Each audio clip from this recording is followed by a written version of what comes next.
এই জলপাইয়ের আচার করব, তার জন্য প্রথমে আমি জলপাইগুলো কেটে ধুয়ে সিদ্ধ বসিয়ে দিব। আমার সিদ্ধ হয়ে গেছে। এখন আমি ঝরা দিয়ে রেখেছিলাম, এখন নুন হলুদ দিয়ে মেখে রোদ্রে দিয়েছি। রৌদ্র হয়ে গেছে। এখন আমি পাঁচফোড়ন, তেজপাতা, শুকনো লঙ্কা আর মৌরি শুকনো খোলায় একসঙ্গে সব ভেজে নিব। ভেজে নিয়ে মিক্সিতে গুঁড়ো করে রেখে দেব। তারপরে এখানে কড়াইতে পাঁচফোড়ন, শুকনো লঙ্কা ফোড়ন দিয়ে তারপরে গুড় দিয়ে দেব।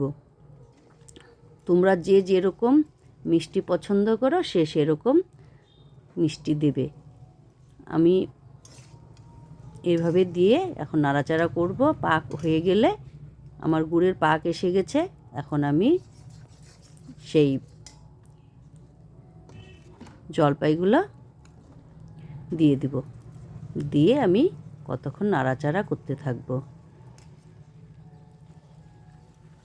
আর প্রথমেই আমি লবণ দিয়েছি, তার জন্য আমি এখানে আমার ভাব মতো আমি লবণ দিয়ে দিলাম। তোমরা যে যেরকম লবণ দিবে আন্দাজ মতো দিয়ে দিবে।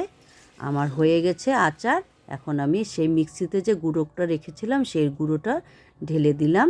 ঢেলে দিয়ে কতক্ষণ নাড়াচাড়া করে আমি থালায় নামিয়ে নিব। এখন হয়ে গেল আমার জলপাইয়ের আচার। তো কেমন হলো বলবে সবাই। ধন্যবাদ।